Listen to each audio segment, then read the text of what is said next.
Assalamualaikum warahmatullahi wabarakatuh. Bismillah, alhamdulillah, wassalatu wassalamu ala rasulillah sayyidina maulana Muhammad ibn Abdullah wa ala alihi wa sahbihi wa mawalah, amma ba'd. Bapak-bapak, ibu-ibu, teteh yang mudah-mudahan selalu dalam limpahan rahmat dan keberkahan dari Allah Subhanahu wa taala. Alhamdulillah, pagi ini kita diberi kesempatan oleh Allah untuk bersama-sama sharing, saling ingat mengingatkan.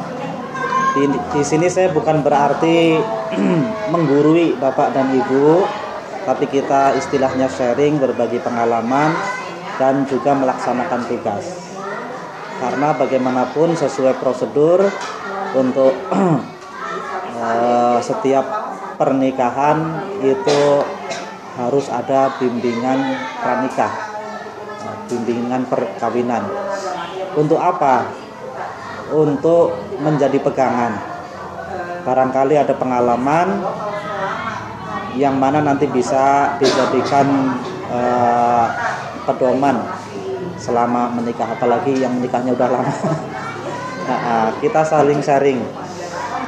Kebetulan hari ini Pak Kepala KUA sedang ada BIMTEK dan juga penyuluh sedang ada BIMTEK. Saya mendapatkan tugas. Biasanya dalam BIMTEK bimbingan pranikah itu ada 3 lembaga, 3 kementerian yang perlu menyampaikan. Yang pertama dari Kementerian Agama sendiri menyampaikan yang terkait dengan keagamaan, bahwa pernikahan itu didasari dengan ajaran agama sesuai yang kita anut. Kemudian ada dari Departemen Kesehatan, nanti biasanya ada dari Puskesmas untuk menyampaikan terkait dengan kesehatan keluarga, kesehatan janin dan sebagainya. Dan juga ada dari Kementerian Informatika. Kebetulan saya juga mewakili dari Kominfo, Kementerian Informatika, yang mana mungkin biasanya setelah pernikahan itu kan akan menjadi keluarga yang terpisah dari keluarga sebelumnya. Biasanya akan membuat kakak tersendiri, sehingga hak dan kewajiban sebagai warga negara juga mungkin berubah. Kalau yang dulunya masih sebagai anak, nanti sebagai kepala keluarga dan ibu rumah tangga sudah berbeda. Karena sebagai anak paling tanggung jawabnya kepada orang tua, tapi kalau sudah menjadi kepala keluarga nanti ada hubungannya dengan pemerintah terkait dengan sebagai warga negara. Sebelum kita mulai, marilah kita sama-sama buka acara bimbingan pada pagi ini dengan bacaan basmalah. Bismillahirrahmanirrahim. Sebelumnya kami kenalan dulu. Bapak mau menikah atau sudah? Sudah. Kapan? Sudah lama. 2019. Ini ngambil buku nikah. Kalau dulu belum ada bimbingan pranikah ya? Belum ada. Terus teteh baru mau tanggal berapa nanti? Oh, besok kan? Hari Kamis? Di mana teh?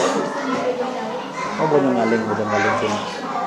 Terus teteh ngambil surat nikah yang dulunya belum.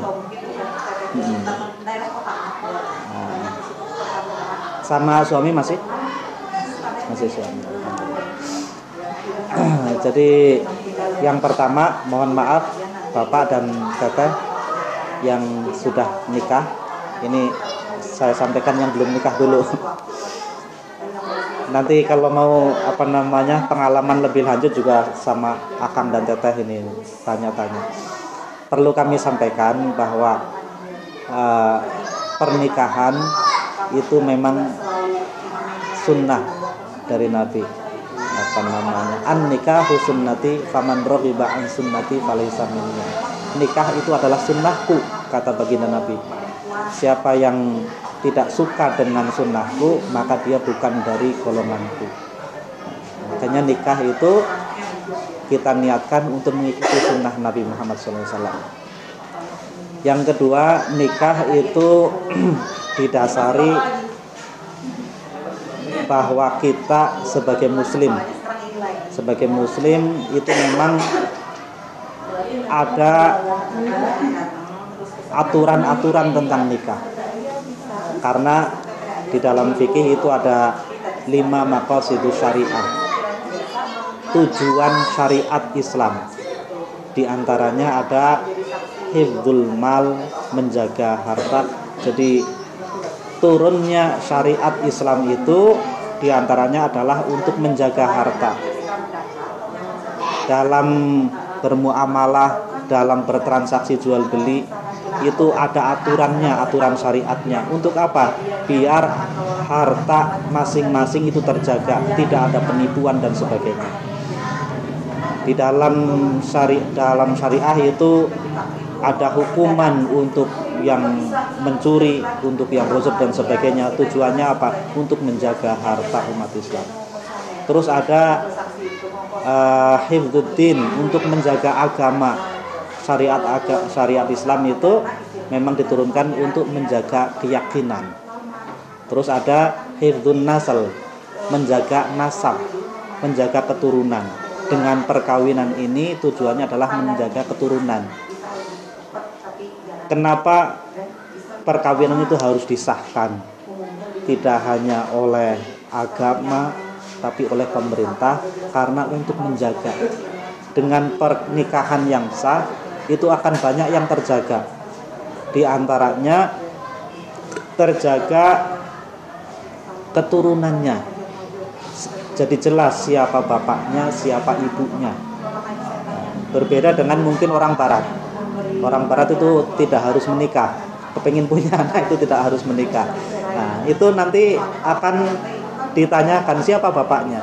Bahkan di di Amerika itu ada satu program televisi yang kalau di kita itu seperti Lapor Pak gitu. Lapor Pak itu kan penontonnya banyak. Di Amerika juga ada satu program televisi yang penontonnya banyak. Judulnya itu Who is my father? Siapa bapakku? Itu biasanya ada seorang anak yang sudah dewasa meragukan bahwa bapaknya yang sekarang itu bukan bapaknya sendiri. Akhirnya dibuatkan program, kemudian ada tes DNA dan sebagainya, pengakuan dari ibunya. Banyak yang ternyata itu yang selama ini dia yakini sebagai bapaknya ternyata bukan bapaknya. Dan itu ratingnya banyak. Nah, kita juga banyak sekali menjumpai pemain-pemain sepak bola internasional itu punya anak tapi tidak mau menikah. Nah, kalau kayak gini, ini nanti tidak jelas apakah betul bapaknya itu yang diakui oleh ibunya atau bukan. Agama Islam mensyariatkan nikah ini salah satunya adalah untuk menjaga nasab agar jelas. Dan juga banyak sekali kasus kenapa harus dicatat. Kita temui oknum-oknum yang mohon maaf itu ada ustadz yang membolehkan nikah siri gitu. Nikah siri kan yang penting di depan ustadz, ada saksinya, rukun-rukunnya terpenuhi, akhirnya menikah. Kalau cuman mereka berdua mungkin antara suami dan istri itu mungkin resikonya nggak begitu banyak. Tapi begitu sudah ada anak, keluar anak, nanti kasihan anaknya. Anaknya itu susah mendapatkan akta lahir. Karena untuk membuat akta lahir itu dengan buku nikah.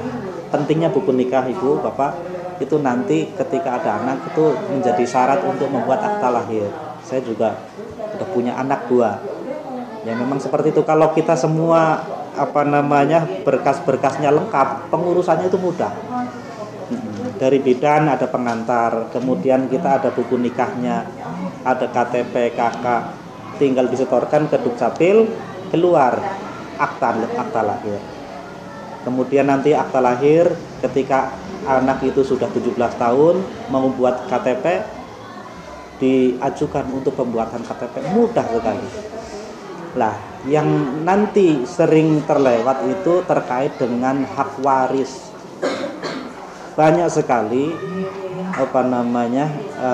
anak-anak itu ya mungkin kalau bapaknya masih ada itu nggak begitu masalah.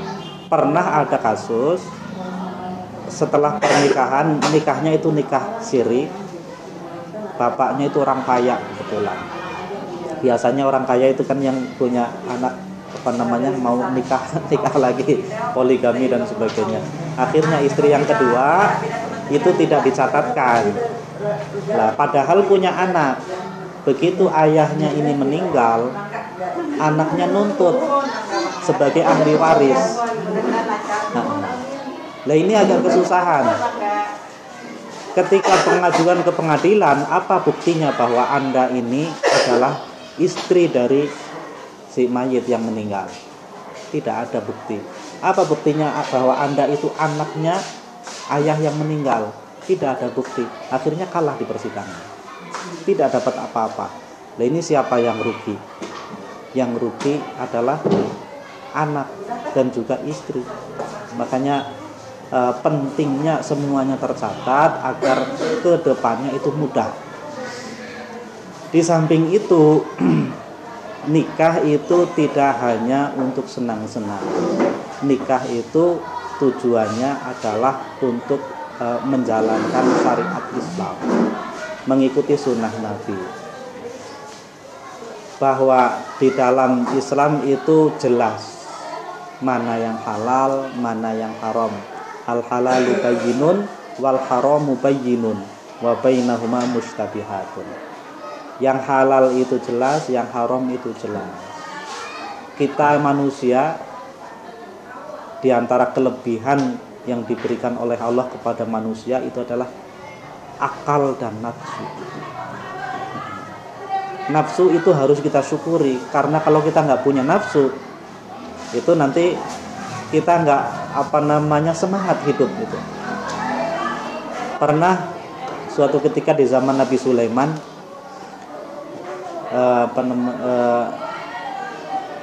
setan itu kan menggoda nafsu agar manusia itu mengikuti hawa nafsunya. Nah, akhirnya punya keinginan Nabi Sulaiman mohon kepada Allah, ya Allah, saya kepengin menangkap setan, tolong setan itu selama 1 hari dikurung saja, nggak boleh menggoda manusia. Tapi apa jawaban Allah? Nanti dunia tidak akan berjalan. Saya kepengin tahu ya Allah. Setan untuk 1 hari saja dikurung, akhirnya dikurung oleh Allah. Apa yang terjadi?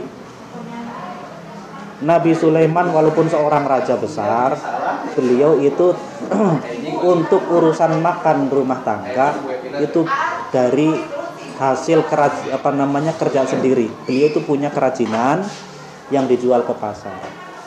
Nah, begitu setan dikurung, pagi-pagi nggak ada yang masuk kerja. Karena apa? Kepenginnya itu ibadah. Nggak mau ngapain ngurusi dunia, itu kerja nyari dunia. Akhirnya yang kerja itu nggak pada hadir karena mereka kepengin ibadah. Nggak ada yang menggoda. Nah, kemudian Nabi Sulaiman ke pasar nggak ada yang mau ke pasar ngurusin dunia. Pembelinya nggak datang, terus penjualnya juga nggak ada. Ternyata begitu ke masjid, semuanya pada di masjid. Akhirnya apa? Perdagangan tidak jalan, kerajinan tidak jalan, perekonomian tidak jalan. Karena apa? Karena tidak ada yang menggoda nafsu. Dengan nafsu itu kita jadi semangat hidup. Nah, tapi nafsu itu harus pada tempatnya.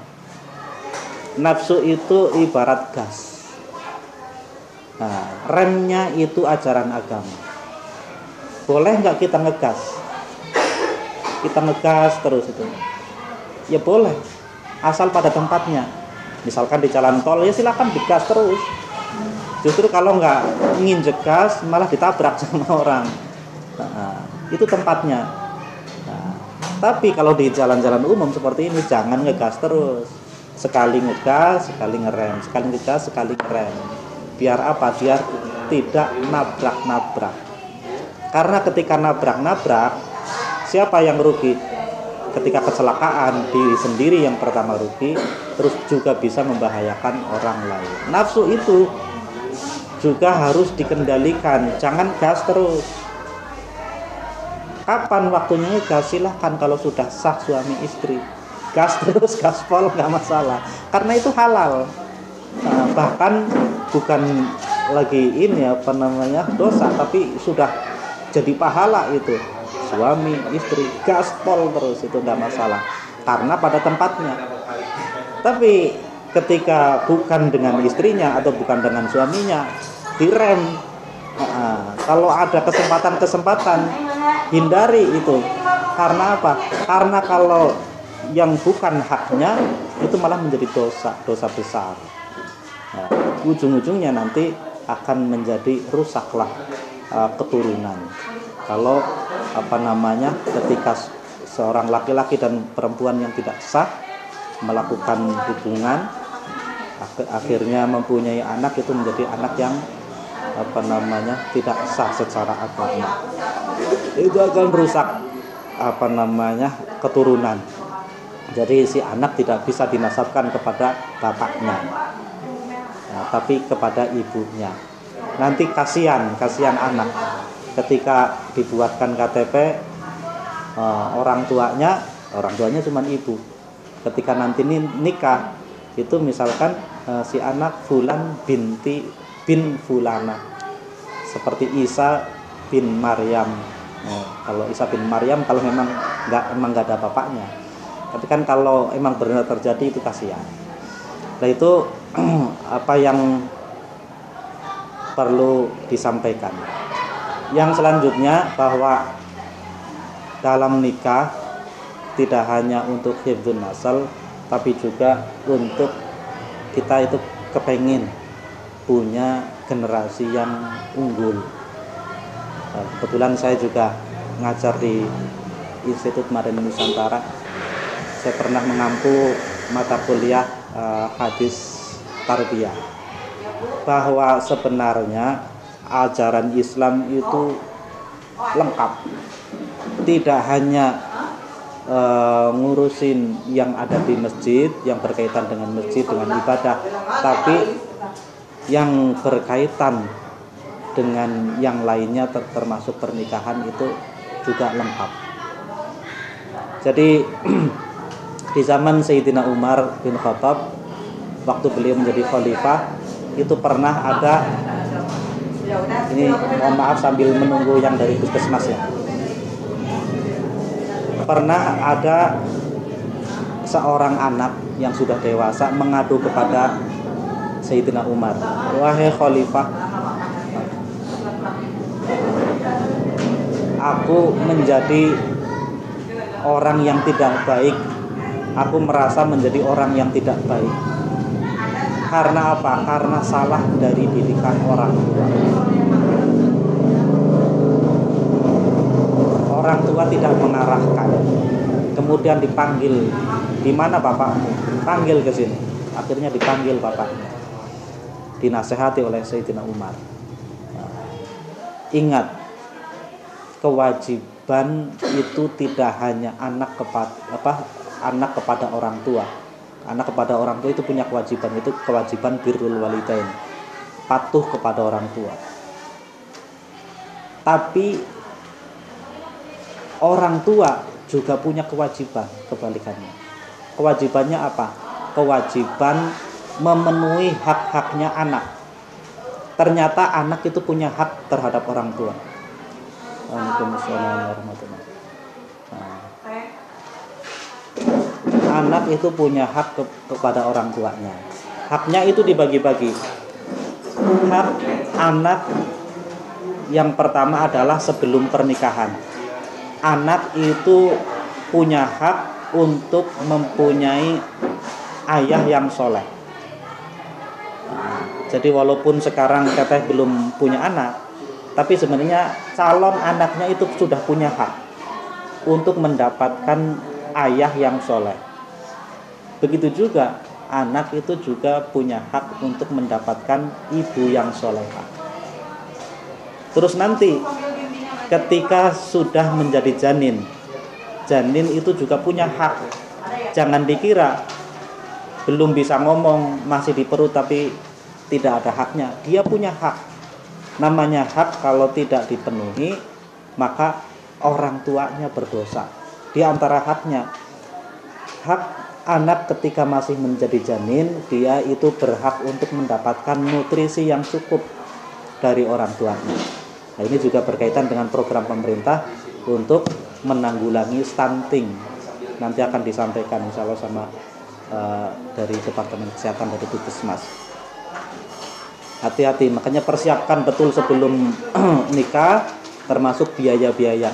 Nanti punya anak itu harus mendapatkan nutrisi yang cukup. Karena itu hak anak.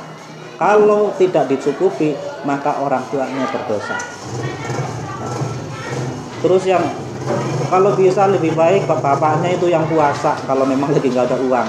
Tapi ibunya yang sedang hamil itu nutrisinya dicukupin. Karena itu hak. Yang kedua, hak anak ketika menjadi janin, dia itu berhak untuk memakan yang halal, memakan nutrisi dari yang halal. Karena dia belum bisa ngomong, tapi dia sudah punya hak memakan dari yang halal. Kalau istrinya dikasih makanan dari yang haram, akhirnya termakan oleh si janin, maka suaminya yang berdosa. Selanjutnya, selama sedang menjadi janin, anak juga berhak untuk diperhatikan, diantaranya didoakan, banyak dibacakan ayat-ayat Al-Quran. Ibu sedang hamil? Alhamdulillah. Nah, ada pengalaman nih Bu. Tahun 2017 itu Hafidz Indonesia, itu juara keduanya, itu namanya Khilya. Khilya itu umur 7 tahun, waktu itu sudah hafal 25 juz. Saya ketemu langsung karena Khilya itu anak ibunya itu alumni Pulau Air. Waktu itu saya ngajar di Pulau Air. Nah, ibunya ini ternyata seorang bidan. Begitu hamil Khilya, praktek bidannya tutup dulu sampai selesai. Seorang bidan itu kan tahu teori-teori tentang kehamilan. Dia itu membaca kalau anak yang sedang dalam kandungan itu diperdengarkan musik klasik, itu katanya bisa meningkatkan kecerdasan. Nah, karena dia santri, ibunya itu alumni Pulau Air, dia berpikir ini musik aja bisa meningkatkan kecerdasan, apalagi kalau dibacakan Al-Quran. Selama hamil dibacakan Al-Quran terus. Murotal itu di sampingnya terus itu. Ibunya tidur, tapi di samping dia itu diputar murotal terus, dari juz 1, juz 2 terus menerus. Nah, makanya dalam ilmu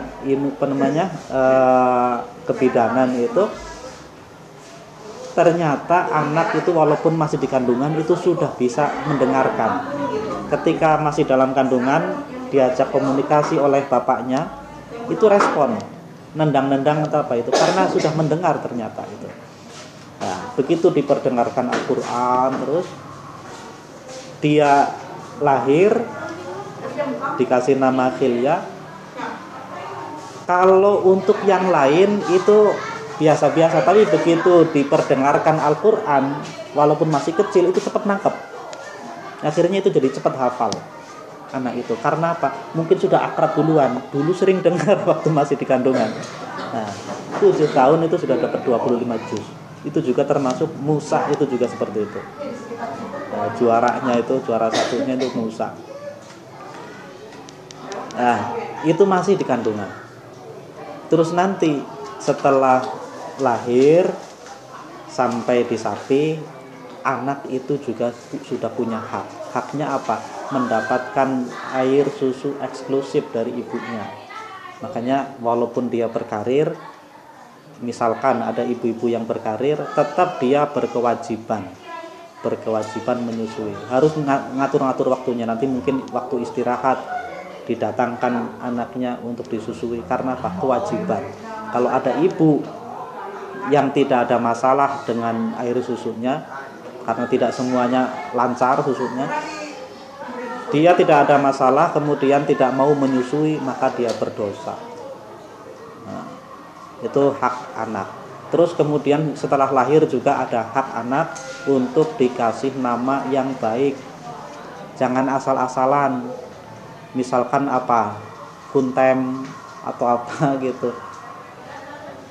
Kenapa harus dikasih nama yang baik? Kasihan anak nanti kalau sudah dewasa, kalau namanya jelek. Ya kalau dulu kan anak-anak itu dengan bahasa Sunda, bahasa Jawa itu. Trennya sekarang kan sudah pakai bahasa Arab atau bahasa Eropa itu. Ya silahkan. Mau pakai bahasa apapun, yang penting pantas dan maknanya baik. Yang paling baik apa? Muhammad lah, Muhammad. Karena ada keterangan dari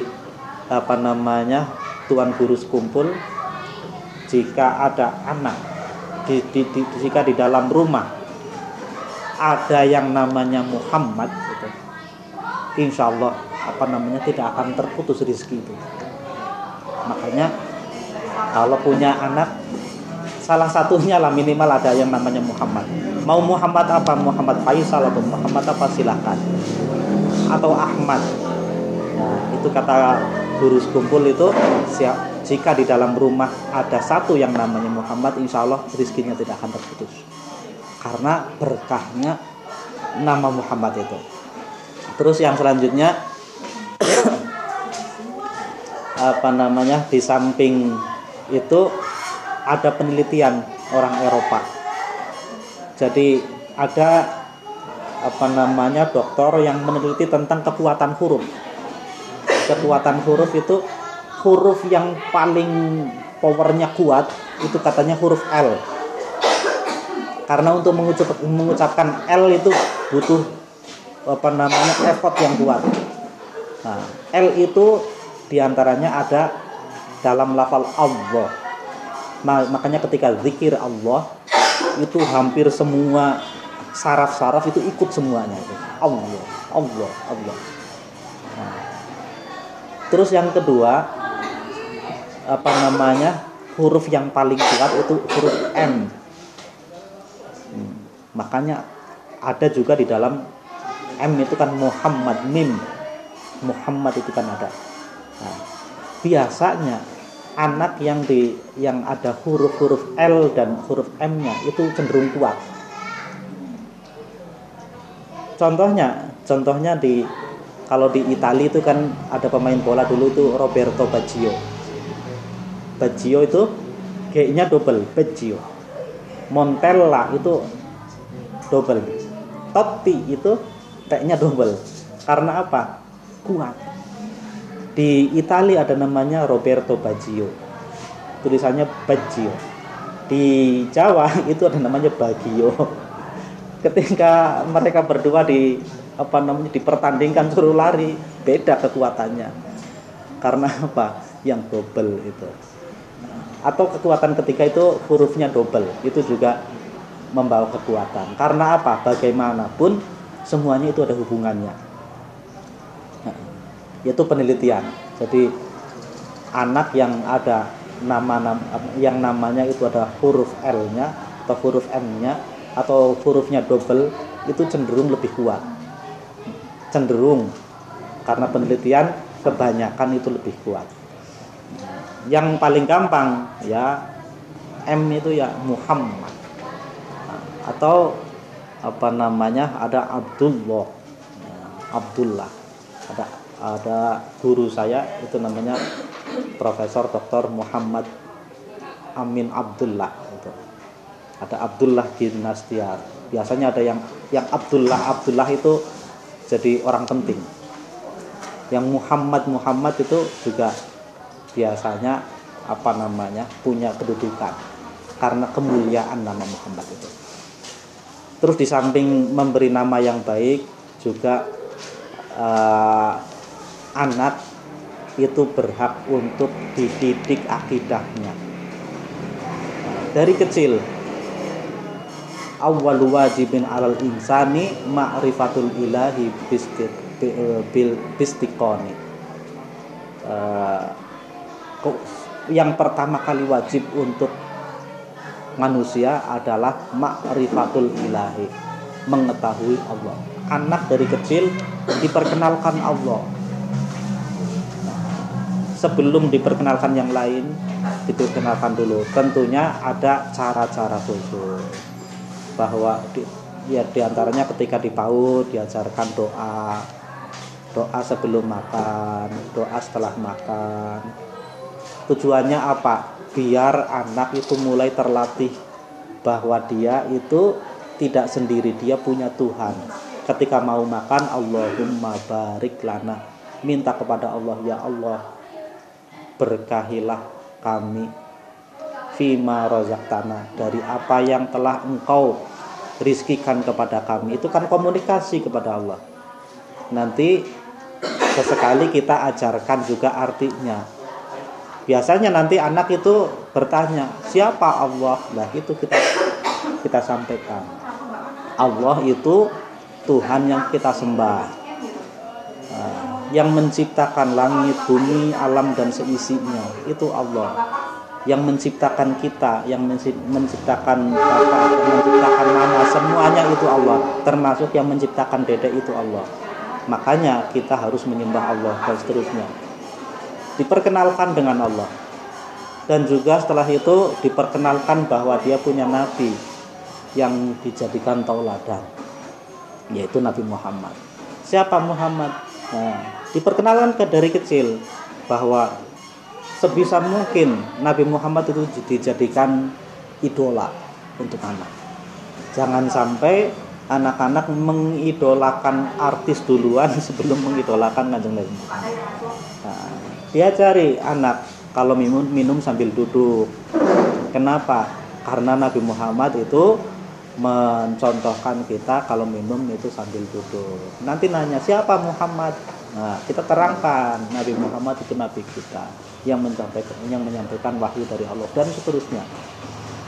Nah, kemudian nanti hak anak yang selanjutnya adalah dia berhak untuk dihitankan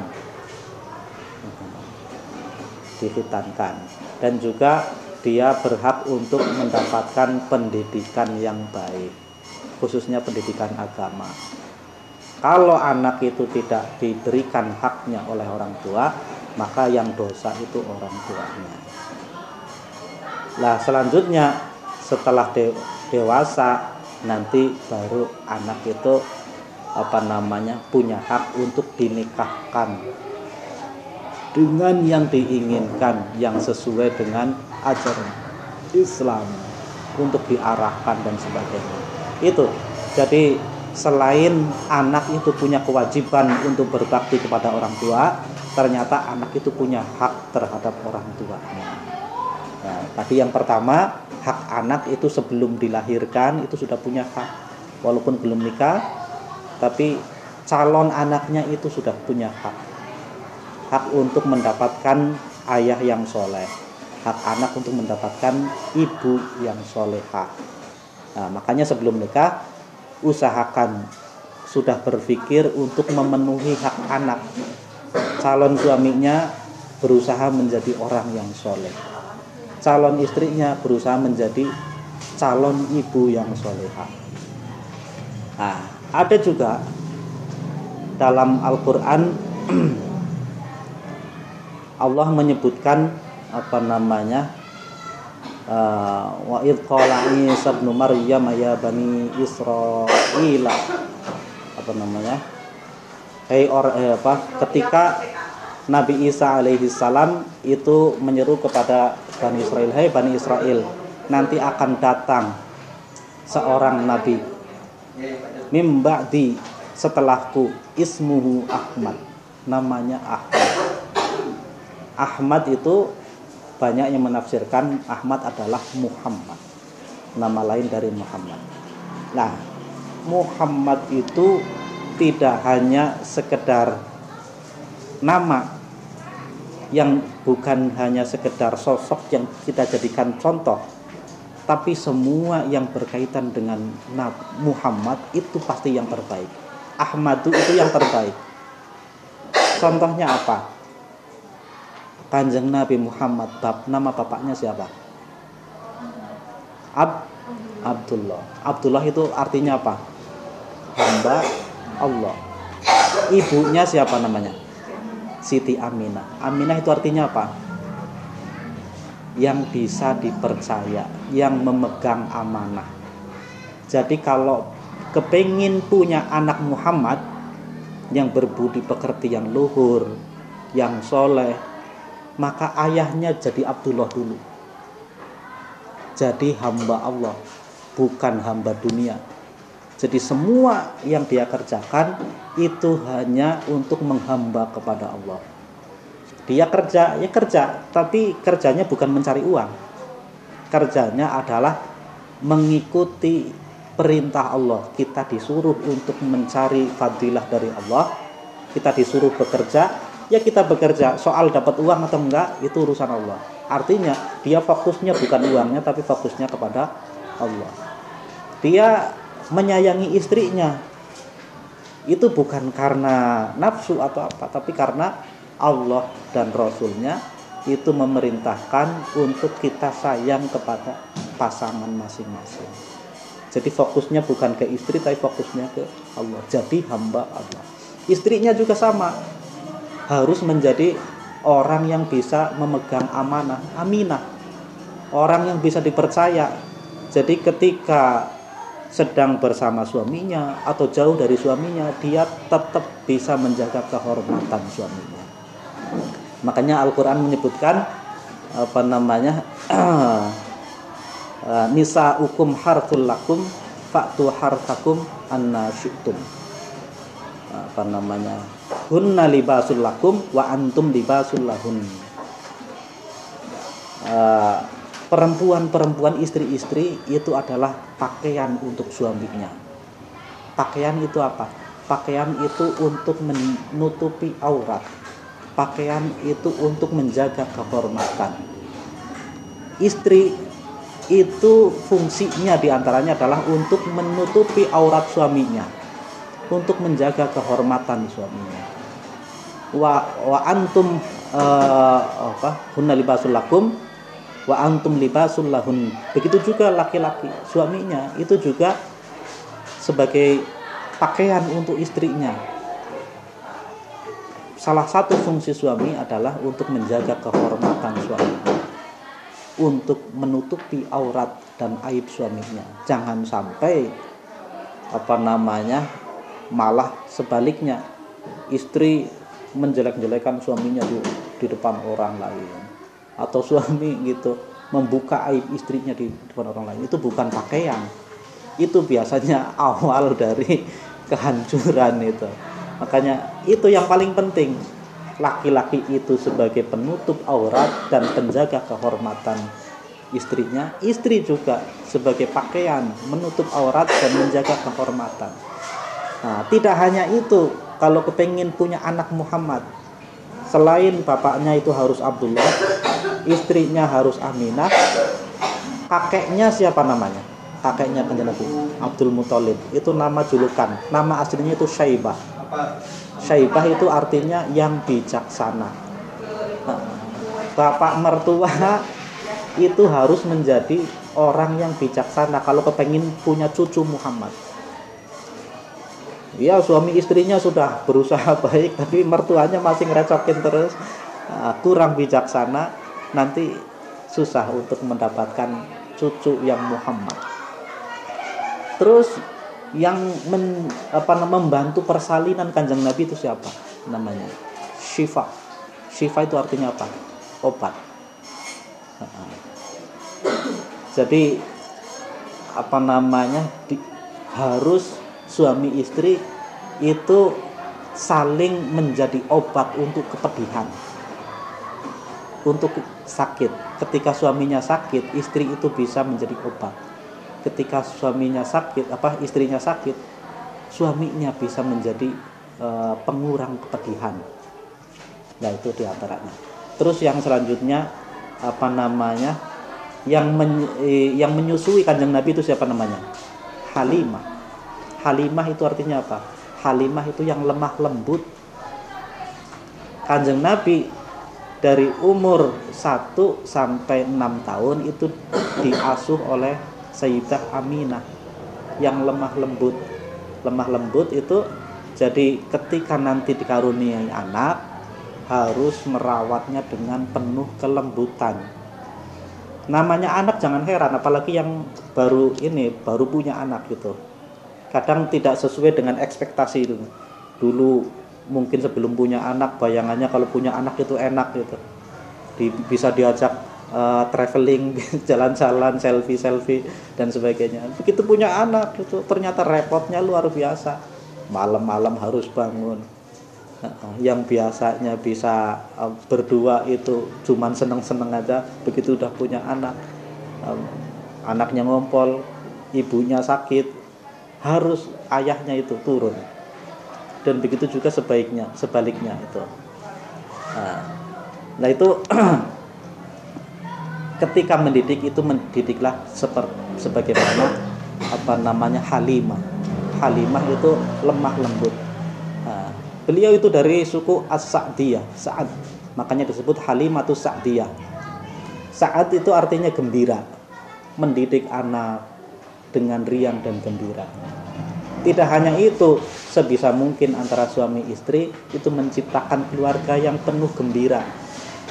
Jangan sampai masalah di tempat kerja dibawa ke rumah. Ujung-ujungnya apa? Ujung-ujungnya nanti sensitif. Bisa jadi berantem. Yang mudah di tempat kerja ya udah di tempat kerja, jangan dibawa ke rumah. Kalau ada masalah jangan dibawa ke rumah. Karena apa?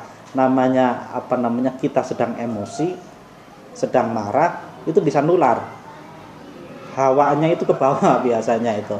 Kalau salah satu aja itu sedang cemberut, itu rumah itu bisa seperti neraka itu. Tapi kalau semuanya itu sedang damai, nggak ada uang, kita makan apa adanya, yang penting semuanya gembira, senang, insya Allah kebawa damai. Terus yang terakhir kami mengingatkan, hiasilah rumah tangga kita itu dengan kalam-kalam Allah. Dalam Al-Qur'an dalam hadis Nabi beliau menyebutkan zayyinu manazilakum bi qiraatil Qur'an. Fa innal baital ladzi la yuqra'u fihi al-Qur'an qalla khairuhu wa kathira syarruhu. Hiasilah rumah-rumah kalian, badan-badan kalian juga dengan banyak membaca Al-Qur'an. Karena rumah badan yang sering dibacakan Al-Qur'an itu akan banyak kebaikannya dan sedikit keburukan. Rumah yang biasa dibacakan Al-Qur'an jadi tempat ngaji apalagi.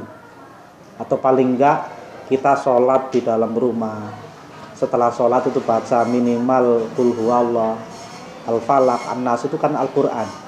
Insya Allah rumah itu akan damai, aman, tentram.